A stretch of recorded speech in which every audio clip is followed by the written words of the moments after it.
L'Éternel a fait de merveilles dans ma vie et je ne cesserai de les témoigner. Il a fait des choses grandioses dans ma vie. Je suis arrivée ici au Canada en 2008 avec toute ma famille. Et de 2008 à 2010, j'ai eu des moments vraiment difficiles. J'ai été diagnostiquée de cancer de foie, diagnostiquée de tumeur au cerveau et le Seigneur m'a complètement guéri. Mais ici, je suis là pour témoigner de ce que Dieu a fait pour moi en 2010. En 2010, je passais un moment difficile. C'était presque une année de souffrance atroce. J'étais malade et je souffrais. Je suis allée voir des médecins, des spécialistes. J'ai été conduite aux urgences, mais il n'y avait rien. On n'arrivait pas à détecter de quoi je souffrais. Pendant ces moments-là, je dirais une année avant cette maladie, le pasteur, le révérend docteur Jacques Malouma, le mari de la visionnaire du ministère Femmes Affranchies, un jour à l'église, le pasteur a eu une parole de connaissance. Il m'a dit que j'allais être attaquée par une maladie. Et là, je pleurais, je me disais, Seigneur, pourquoi encore moi? Comme j'étais en bonne santé pendant ces temps-là, j'ai juste banalisé. Arrivé à un moment, je commençais vraiment à souffrir dans mon corps. Je commençais à souffrir dans mon corps. Je ne pouvais même pas dormir. Je ne pouvais même pas dormir ni à gauche ni à droite. J'étais vraiment malade. J'ai fait des urgences, comme j'ai dit. J'ai vu des médecins, j'ai vu des spécialistes, mais il n'y avait rien. Et j'ai décidé de moi-même, j'ai dit, je vais quitter la chambre, je vais quitter mon lit, je vais aller chercher Dieu. Donc j'ai cherché la face de l'Éternel et c'était comme le ciel était vraiment fermé pour moi. Là, je voudrais dire que avant même ces attaques-là, le Seigneur me faisait voir des choses. Il me faisait voir des choses il me faisait voir des choses dans mes rêves, il me faisait voir des choses, les choses que le Seigneur me faisait voir dans le rêve, ça s'était matérialisé. Je le voyais maintenant comme ça dans la vie réelle, mais je me disais, je ne comprenais pas bien. Donc, comme j'ai dit, j'ai cherché la face de Dieu, je cherchais la face de Dieu. Et puis pendant ces moments-là, il y avait le préparatif de la deuxième conférence Femmes Affranchies. J'étais vraiment malade, je ne pouvais même pas me déplacer, mais j'ai pris la décision d'y aller malgré mon état. Mon mari, je me rappelle, il me disait non, il ne faut pas y aller, là où vous allez, c'est vraiment vers le fin fond. Si il t'arrive quelque chose, comment tu vas te rendre à l'hôpital et tout. Mais je lui ai dit, écoute, j'aimerais vraiment mourir dans la présence de Dieu que mourir ici à la maison. J'ai pris quand même la décision d'y aller. Et je suis allée. Et puis pendant la deuxième conférence Femmes Affranchies, pendant que tous les serviteurs, les servantes étaient devant en train donc le pasteur Jacques voulait ouvrir la séance. Et puis le pasteur Jacques a juste entonné une chanson, le Saint-Esprit est là, le Saint-Esprit est là. Et quand il chantait, la mort a disparu. Là où j'étais, il y avait une manifestation. Et là, il faut noter que pendant mes nuits, je voyais un esprit me dire, tu es déjà morte. Tout ce qui te reste là, c'est juste une enveloppe. Et le pasteur Jacques, je sentais l'odeur d'un cadavre. Le pasteur Jacques je continuais à chanter. Je me rappelle, il disait, ne la touchez pas, ne la touchez pas. Là où j'étais, c'était vraiment une manifestation terrible. Et après, Dieu m'avait délivré. Amen. Dieu m'avait délivré et quand Dieu m'a délivré, c'était comme une sorte de haine, de colère qui s'était développée en moi parce que je me disais, je suis de nature généreuse, je fais des sacrifices pour les gens. Pourquoi est-ce que les gens m'en veulent à ce niveau-là? C'était comme une sorte de colère parce que je connaissais les gens qui étaient derrière tout ça. Et puis, pendant que j'ai développé cette colère, cette haine inconsciente en moi. Ça, c'est après la conférence? Oui, ça c'est après la conférence. J'ai été complètement délivrée. Mais après cette conférence-là, je développais cette colère, comme je viens de le dire. Je me disais, pourquoi est-ce que les gens me veulent tant de mal? Qu'est-ce que je fais? Et puis, c'était vraiment une colère, je peux pas vous le dire. Quand j'étais en colère, quand je faisais des crises de colère, j'ai somatisé. Deux fois, mon bras ne fonctionnait plus, deux fois ma face. Donc, il y avait des réactions. Deux fois, c'était mon cœur qui battait très fort au point de lâcher, c'était comme ça. Et c'était aussi pour moi révoltant. Je me disais, Seigneur, je te sers depuis mon bas âge, depuis mon jeune âge, je te sers, je suis tout le temps en train de te servir, de tout faire pour ton œuvre, mais pourquoi est-ce que tu permets à ce que l'ennemi touche ma vie, touche ma santé? Et je n'avais pas de réponse à ces moments-là. Et pendant mes crises de colère, pendant ces moments de haine que j'ai développés en moi, les diables vraiment, c'était une porte que j'avais ouverte au diable pour ruiner ma vie, pour ruiner ma santé, pour ruiner aussi mon foyer. Je ne vous dirai pas combien de fois j'ai eu la police a débarqué chez moi, combien de fois j'ai eu de problèmes suite à cette colère-là. Donc les diables utilisaient même les gens de ma maison, même mon mari, même mes enfants, pour vraiment m'attaquer, pour attiser cette colère-là. Donc c'était ça, je ne pouvais plus prier, je ne pouvais plus me concentrer, je ne pouvais même plus lire la Bible et plus comprendre. Moi, Dieu me montre des choses, j'ai vraiment ces dons-là, des visions de rêve, Dieu me montre des choses, mais c'était vraiment bloqué, je ne voyais plus rien. Donc le diable utilisait ça, même si je me dis, ok, je vais prendre 3 jours de jeûne et prière, je vais vraiment jeûner à sec, je vais prier, chercher la face de Dieu. Quelque chose va arriver pour me mettre en colère. Si ce n'est pas par mon mari, c'est par les enfants. Si ce n'est pas par mes enfants, c'est par mes collègues ou mes amis. Donc c'était ça. Ma vie était vraiment infernale, quoi. Je ne pouvais vraiment plus vivre. Donc c'est ça. À la conférence, à la 10e conférence, avant la 10e conférence, on a décrété 40 jours et 21 jours de jeûne et prière dans les cadres de préparatifs de cet événement. Et là, c'était en 2014? Ça, c'était en 2014 et j'ai pris la décision vraiment de faire un jeûne et prière, de prendre un programme de jeûne et prière de 21 jours. Et le premier jour, je me suis mise à genoux, j'ai dit à Dieu, je veux que tu me révèles les choses cachées, je veux vraiment que tu puisses me parler, je veux vraiment que tu puisses restaurer ma vie. J'ai prié. Et puis, lors de la conférence, le premier jour là, je priais. Et c'était Maman Béa qui a commencé, la servante de Dieu, Maman Béatrice Malouma, qui a commencé avec la prédication. Elle a, avant de prêcher, elle a parlé de la vision que Dieu lui avait montrée quand elle était en retraite. Et Dieu lui avait montré beaucoup de gens. Ce qui m'a vraiment captivée, c'était cette histoire de cette femme qui servait l'Éternel, mais qui s'est retrouvée nue.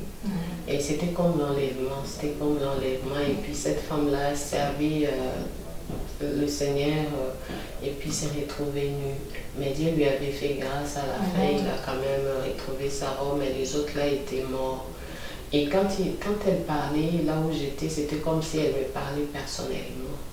Et là, au fond de moi-même, je me suis dit, Dina, est-ce que tu vas rater l'enlèvement seulement à cause de ces gens-là?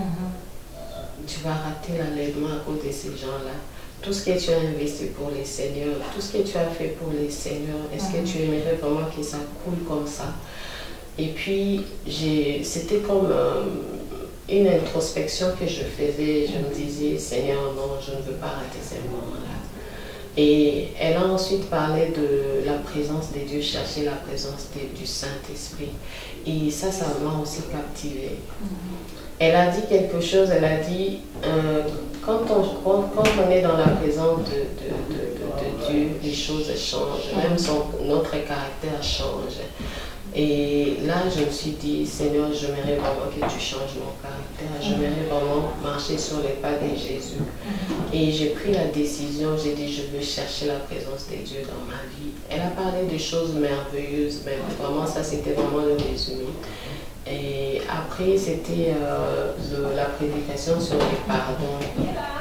Et on a prêché sur les pardons. À chaque fois qu'on prêche sur les pardons, les larmes coulent de mes yeux. Depuis le début de la conférence Femme Affranchie, on ne cessait de prêcher sur les pardons. Et puis quand on prêche sur les pardons, les larmes coulent à flot de mes yeux. Et puis je sens mon cœur serré. Et je me disais, Seigneur, pourquoi est-ce que je dois pardonner? Pourquoi est-ce que je dois pardonner à telle personne? Tu ne sais pas ce que cette personne-là a fait contre moi. Regarde comment ma vie a été ruinée. Regarde mes nuits blanches. Regarde mes pleurs et tout. Donc, mais cette fois-ci, quand on parlait, j'ai reçu ces messages-là. Là où j'étais, comme je suis aussi protocole, la servante de Dieu était en train de prier pour les gens. Elle a parlé de son témoignage, elle a parlé de comment le manque de pardon avait ruiné sa vie, avait ruiné son foyer. Et là, je me suis dit, ok, c'est bon. Je me suis approchée d'elle, c'était juste pour aider les femmes qui étaient tout autour d'elle, qui avaient besoin de la prière. Et je me suis retrouvée face à face avec la servante de Dieu. Je lui ai un peu parlé de ma situation. Je lui ai dit, regarde. Cette femme de Dieu a crié,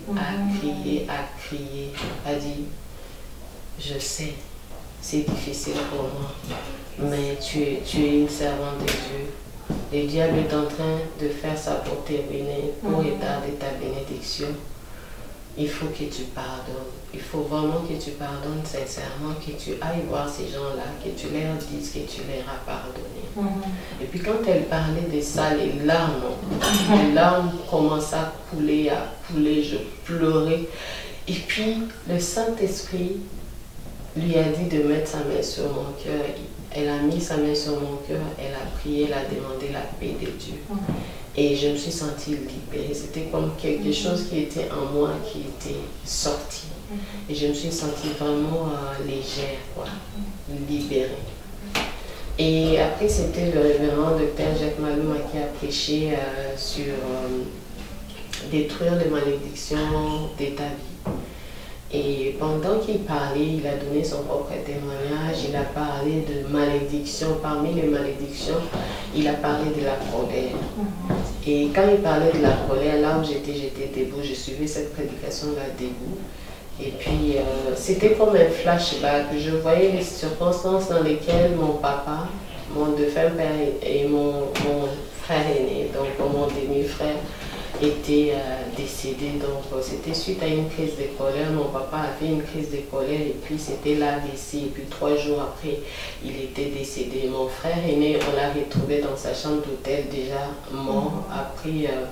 Après les examens, on a remarqué qu'il était décédé aussi de l'AVC. Il avait un problème avec sa femme et puis il a décidé de quitter la maison et puis de s'éloigner un peu. Donc il s'est fermé. Donc c'était vraiment la colère. Et je me suis dit, non, ça c'est quelque chose qu'on a hérité peut-être de quelque part. Il faut vraiment que je puisse les briser. Parce que cette colère-là, c'était intense. C'était intense en moi. C'était intense. Et après, la conférence avait fini. Je suis retournée chez moi. Mon mari est venu me poser la question, comment ça s'est passé? Parle-moi un peu, qu'est-ce qui s'est passé? Et puis, je lui donnais un peu le résumé de tout ce qui s'est passé. Après, je lui ai dit, écoute, je veux pardonner telle personne. Je t'ai dit que je pardonne. Cette fois-ci, je pardonne complètement. Je veux faire une vidéo, tu vas leur donner, tu vas leur montrer ça. Je veux leur parler dans cette vidéo-là. Je veux leur dire que je pardonnais. Et ici, il faut noter que quand j'étais en colère, je ne pouvais même pas permettre à ces gens-là d'appeler à la maison. Mon mari savait que si je suis là, si l'une de ces personnes-là appelle à la maison, il doit juste dire « je te rappelle ». Parce que juste le fait d'appeler, c'était comme c'était une crise pour moi. Et donc c'était ça. Et Dieu m'a vraiment délivré de cette colère-là. Ici, je j'aimerais dire aux hommes et aux femmes de Dieu, surtout je veux parler personnellement aux couples qui ont cette situation-là. Ne combattez pas votre femme, ne combattez pas votre mari, combattez l'esprit qui est derrière, parce que c'était un esprit. Donc c'était un esprit pour ruiner ma vie, pour ruiner mon foyer, pour ruiner même la vie de mes enfants, la vie de tous les gens qui étaient autour de moi. Donc c'était ça. Amen. C'est un témoignage magnifique et très balèze. Il est très grandiose comme témoignage parce que c'est de l'intérieur que vous ressentiez cela. Et est-ce qu'il y a eu un retour? Vous avez eu à rencontrer une de ces personnes, vous disiez? Avant même de parler de ça, je voudrais aussi dire quelque chose. Après, pendant que le pasteur Jacques était en train de prêcher, il a eu une parole de connaissance, il m'a cherché dans la salle. Il faut dire que la salle était vraiment bondée de personnes, c'était vraiment saturé. Il a appelé où et maman Dina. Maman Dina est où? J'étais debout. Il m'a dit, le Seigneur m'a dit que tu retournes en lui. Il faut que tu puisses vraiment t'adonner maintenant à la prière. Il va te montrer des choses cachées, il va te montrer des choses merveilleuses. Donc retourne au Seigneur, retourne au Seigneur. Et après la conférence Femme Affranchie, après 21 jours de jeûne et prière, je me suis encore donné une discipline. J'ai dit, je vais prier pendant 2 semaines, je vais chercher la face de Dieu. Et le Seigneur a fait de merveilles. Le Seigneur m'a montré des choses qu'il m'a montré il y a 17 ans, 15 ans passés que je ne comprenais même pas. Le Saint-Esprit m'a donné l'interprétation de ce que le Seigneur m'avait dit. Et puis ma vie avait complètement changé. Je demandais toujours à Dieu, je dis, Seigneur, donne-moi le caractère de Jésus-Christ. Donne-moi le caractère de Jésus-Christ. Le Seigneur a fait de merveilles. Maintenant, je suis vraiment en intimité avec Dieu. Je ne peux pas me passer d'une semaine comme ça sans pour autant chercher sa face dans le jeûne et dans la prière. Donc, c'est en fait ça. Et en parlant de personnes, jusque-là, j'ai vu une personne, on a été dans une cérémonie, on a pris des photos. Donc, c'est ça. C'est déjà bien. Et parlant de vos dons, c'était une restauration de vos dons. Dieu a restauré tout. Dieu a restauré tout. Je suis comme une sentinelle de ma famille. Je suis comme une sentinelle de mon foyer. Donc, Dieu me montre des choses. Et par rapport à ce que vous lui posiez à lui comme question, disant, Seigneur, mais pourquoi cela m'arrive? Pourquoi c'est à moi que les gens font ça alors que moi je suis en train de leur donner ma gentillesse? Est-ce que réponse l'Éternel avait donnée? Oui, le Seigneur m'a répondu suite à cette question-là. Il m'a dit, écoute, tu me sers depuis ton jeune âge, je sais que tu t'adonnes à fond pour mon service, mais voilà, il y avait une sorte de colère, une sorte de haine en toi. Donc ça, c'est les œuvres du diable. Tu me poses la question, pourquoi est-ce que les gens m'attaquent, pourquoi est-ce qu'on attaque ma santé? C'est suite à ça. Parce que quand le diable vient t'attaquer, il trouve en toi la colère, il trouve en toi la haine qui sont ses œuvres. C'est pour ça qu'ils ont accès à ta vie. Et depuis lors, je te dis, ma soeur, je n'ai plus ces attaques-là. Je n'ai plus ces attaques-là. Là, je n'ai pas mentionné ça. J'avais développé une sorte d'allergie, donc je ne pouvais pas me passer d'injections, je ne pouvais pas me passer de médicaments. Mais depuis que j'ai pardonné, je n'ai plus ces problèmes des allergies. J'ai eu même une promotion au boulot, parce que les gens s'étonnaient pourquoi est-ce qu'on donne la promotion à tout le monde, sauf à moi qui a de l'expérience, qui est ancien. Et puis, juste après la conférence, le Seigneur m'a béni. Amen. Comme quoi, le Seigneur ne fait pas les choses à demi. Hein. Il bénit une fois, il bénit tout autour aussi. Et la situation dans ma maison a complètement changé. Amen. Il n'y a plus ces crises-là, des colères et tout là. C'est fini. Tout le monde, les enfants, le mari et vous-même aussi rayonnez de sa paix et de sa joie. Et alors que vous parlez de cette 10e conférence et de votre travail, vous avez eu à inviter une collègue à vous d'ailleurs. C'est pas une invitée, j'ai invité 3 amis, 3 collègues, mais le Seigneur a béni toutes ces femmes, mais le témoignage puissant d'une d'entre elles me pousse à parler. Voilà. Il y a une de mes collègues qui est d'origine algérienne, avocate de formation. Cette femme-là était musulmane depuis sa naissance. Donc on est musulmane, grandi musulman. Le Seigneur m'a fait grâce comme moi j'arrive au bureau à 7 h, elle arrive à 8 h, donc je suis la première à arriver et puis notre département commence à 7 h et puis elle vient à 8 h, ce qui a fait que j'ai pris de ces temps-là avant que les autres arrivent, je lui parlais de Jésus, Ce n'était pas facile au début, parce qu'il me disait, bon voilà, tu sais, dans mon cabinet au pays, j'avais une assistante qui me parlait de Jésus, elle m'a parlé de Jésus pendant au moins 7 ans, et puis vraiment, il n'y a rien qui a changé.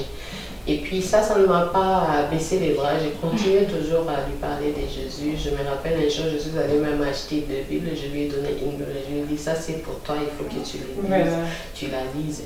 Donc c'est ça, je lui parlais de Jésus, Et puis un jour, elle m'a dit, Dina, tu sais, quand le chrétien célèbre la Noël, et puis je sens quelque chose en moi, mais je ne sais pas comment te l'expliquer. Donc ça m'a poussé encore d'aller vraiment en profondeur avec elle. Je lui parlais de Jésus, Il faut noter que cette femme-là traversait des moments difficiles au boulot. Elle était tout le temps en colère, elle était tout le temps dans ses états, parce qu'il y avait des problèmes. Bon, elle n'était pas coupable, mais elle était juste une victime, et il s'est passé des choses.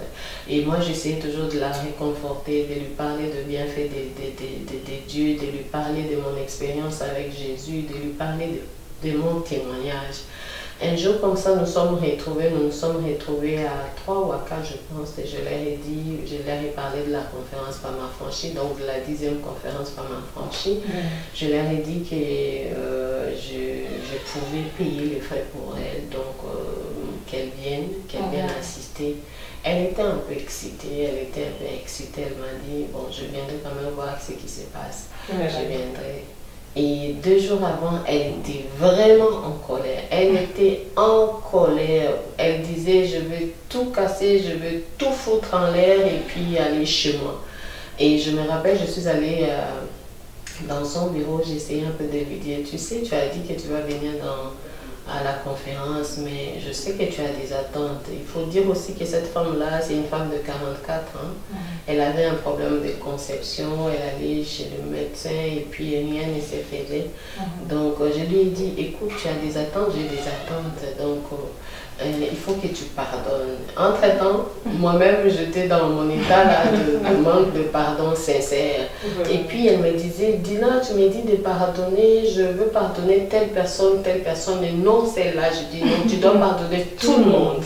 Tu dois pardonner tout le monde. Et les jours de la conférence, le Seigneur a fait de merveilles. Elle a été délivrée complètement.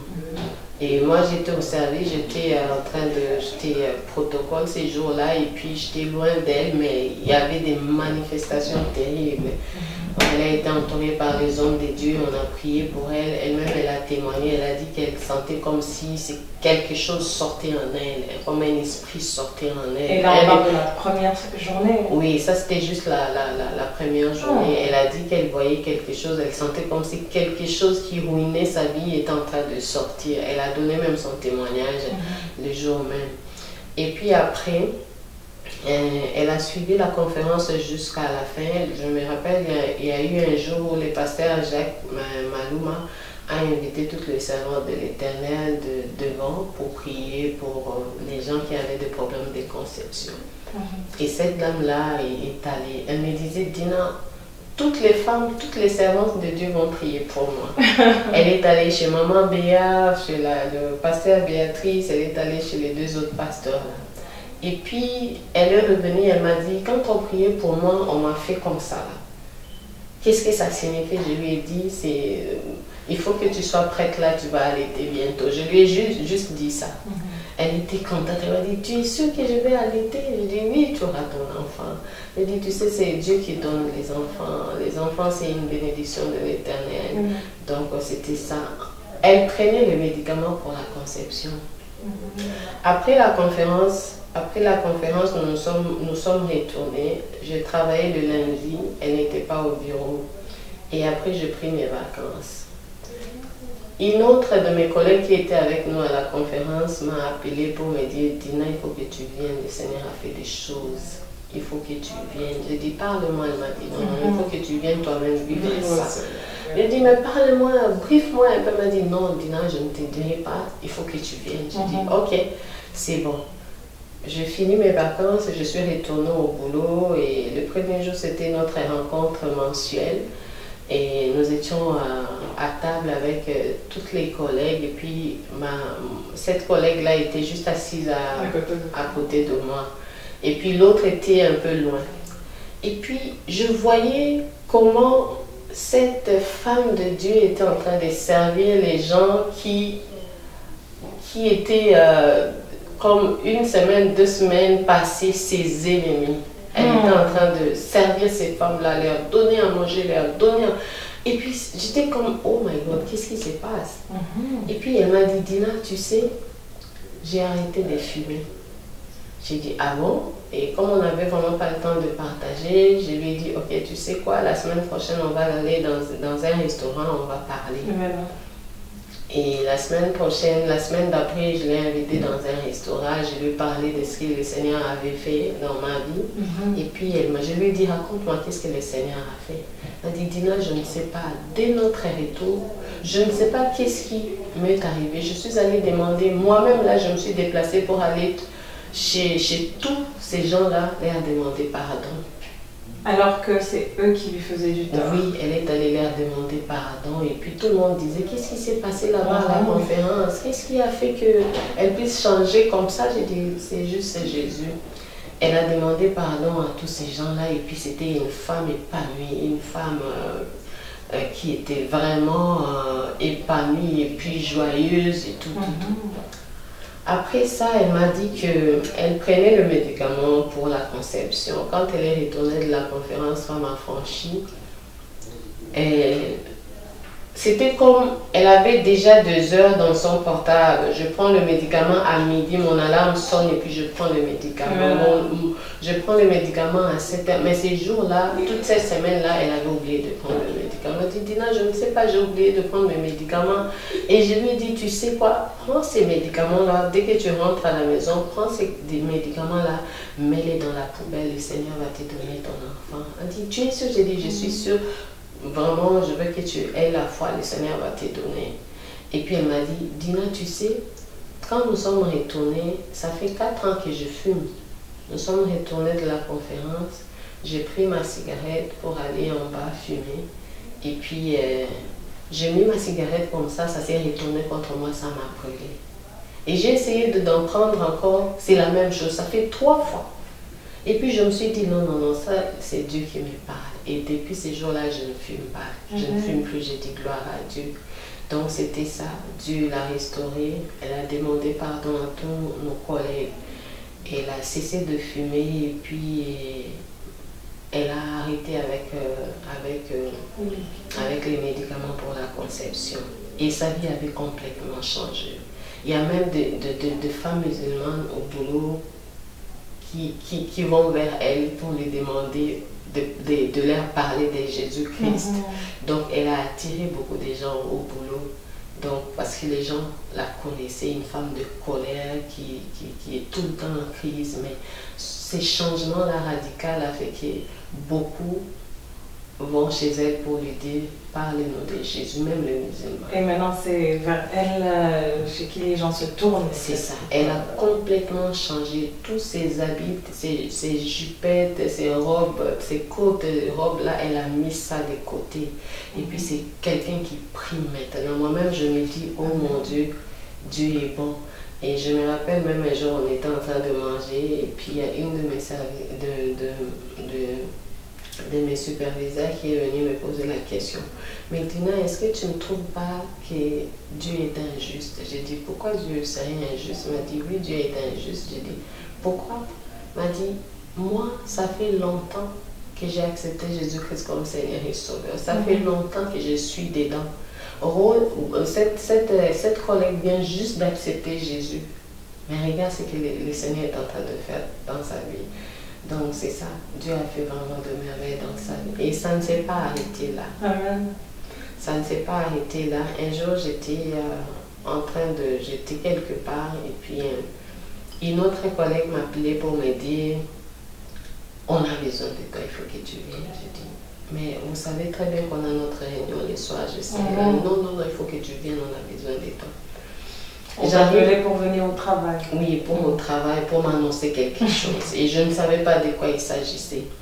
Et je suis quand même allée. Et puis c'était ma collègue, et puis ma superviseure, et puis une autre collègue qui m'appelait dans un bureau. Et ça m'avait bouleversée. J'ai dit, qu'est-ce qui est arrivé? Est-ce qu'il y a quelque chose qui est arrivé à la maison? Est-ce qu'on veut m'annoncer quelque chose? Et puis elles étaient vraiment tristes. Je suis arrivée... on m'a donné la chaise, je me suis installée et puis ma superviseure m'a dit, parce que c'est une chrétienne aussi, elle m'a dit, ta collègue veut te parler. Je dis, ah bon, elle veut me parler, elle veut t'annoncer quelque chose. J'ai dit, elle veut m'annoncer quelque chose, vas-y. Elle a commencé par me dire, Dina, tu sais, je quitte le boulot. Au mois de juin, je vais quitter le boulot. Et c'était comme, c'est une femme de cœur. Elle a un cœur en or, on l'aime tellement. Puis j'étais comme, tu quittes le boulot, pourquoi est-ce que tu as trouvé mieux qu'ici? Elle m'a dit, non, je vais juste quitter. Et puis tellement que j'étais triste, elle m'a dit, mais Dina, dis-moi, nous sommes allés à la conférence, j'avais des attentes. Tu connais, c'était quoi mes attentes? Je lui ai dit, tu demandais la paix à Dieu, tu demandais que Dieu puisse t'aider à pardonner. Et puis je ne voulais pas toucher le point du bébé. Oui, du bébé, là, ce que je me disais, non, peut-être que ça va faire mal. Elle peut me dire, mais tu ne te rappelles pas, j'étais en train de chercher mon bébé. Je lui ai dit, oh oui, tu étais en train de chercher mon bébé. Elle m'a dit, je suis enceinte de 2 mois. Et là, j'ai poussé un grand cri. J'ai poussé un grand cri. Donc, au moment où je vous parle, elle est enceinte de 7 mois. Elle va accoucher, je pense, 3 jours ou 4 jours avant la 11e conférence Femme Affranchie. Donc c'est ça, Dieu l'a vraiment bénie. Dieu l'a vraiment bénie, Dieu l'a délivrée. Maintenant, elle est en intimité avec Dieu. Et c'est... ça, j'aime. Amen. Ça, il y a de quoi aimer. C'est vraiment la main de l'Éternel et la puissance de l'Éternel dans la délivrance, dans le miracle. Hein, et aussi la restauration, la guérison qui s'était passée pour vous et pour elle. En tout cas, je vous remercie beaucoup. Et pour cette 11e conférence, qu'avez-vous à dire à nos internautes qui nous suivront par rapport à ce rendez-vous de 2015? J'aimerais inviter toutes les femmes de partout de venir à ces grands rendez-vous. Moi, j'ai dit toujours que c'est un rendez-vous qui est inscrit même dans les calendriers célestes. Donc, venez avec vos problèmes, et puis Dieu va se manifester. On a tellement de témoignages, Dieu a fait des merveilles. Et venez recevoir votre miracle. Et non seulement les miracles, nous, en partant à cette conférence-là, moi je peux témoigner sincèrement que ma vie a changé. Et puis, non seulement nous venons prendre nos miracles, mais nous venons être enseignés aussi. Nous sommes enseignés et puis nous grandissons. On nous parle des secrets pour une vie épanouie, les secrets pour avoir une meilleure vie ici sur terre. Parce que n'oubliez pas, le Seigneur a dit les cieux lui appartiennent, la terre il a donné aux hommes. Donc nous devons être épanouis ici et puis être épanouis aussi dans le delà. Ah, ça, on va pas. En tout cas, puisque nous sommes à la fin, tu peux juste inviter aussi tu peux citer les noms des endroits. La France, la Belgique, le Canada, Montréal, Ottawa, les États-Unis. Tu peux les dire en tout cas, femmes, enfants, mari, affaires de famille, collègues, vas-y.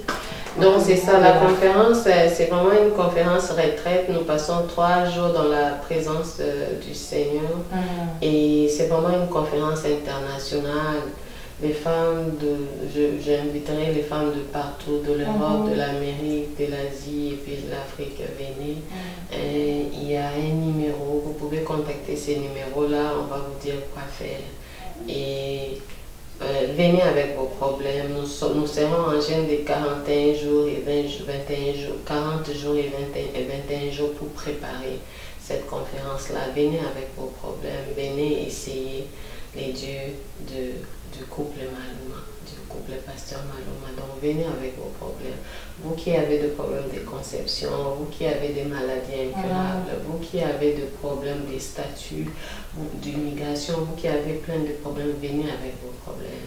Amen. Le Seigneur sera au rendez-vous. Il sera au rendez-vous. Voilà pourquoi, quand l'homme a chuté, il a fallu qu'un homme qu'on appelle Jésus-Christ de Nazareth descend sur la terre pour donner son sang, pour te libérer, pour me libérer.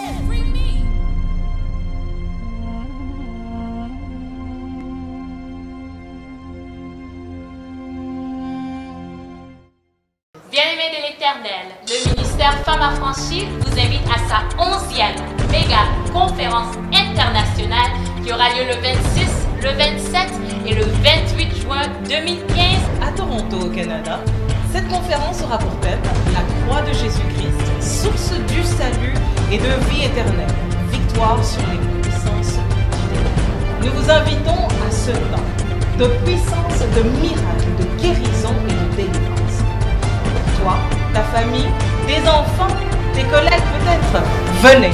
Ne manquez pas ce rendez-vous historique, des temps de témoignage, des temps d'adoration où le ciel sera ouvert, cœur à cœur avec votre Père, votre Créateur, le Seigneur Jésus-Christ. Un temps de guérison, un temps de recevoir votre délivrance et un temps de vivre votre miracle. Avec les oratrices ointes de l'Éternel, Pasteur Hélène Ouattara de la Côte d'Ivoire, une femme de distinction, une femme remplie de la présence du Saint-Esprit, une femme qui est utilisée par le Seigneur Jésus-Christ pour délivrer les âmes, pour restaurer les familles, pour amener en dehors de la sécheresse tout ce qui était animé par l'ennemi. C'est pour ça, si tu as un problème dans ta vie, si tu cherches la délivrance, si tu cherches la restauration, viens à cette conférence. Et bien sûr, Pasteur Béatrice, la femme que le Seigneur utilise dans ces temps de la ferme pour ramener le cœur des enfants vers le Père. Bien-aimé de l'Éternel, cette conférence est sûrement ta conférence. Venez à votre 11e méga conférence internationale des femmes affranchies. le 26, Le 27 et le 28 juin 2015. à Toronto à l'hôtel Sheraton. Vous tous qui êtes des îles françaises, De la Martinique, Guadeloupe, des Saint-Martin.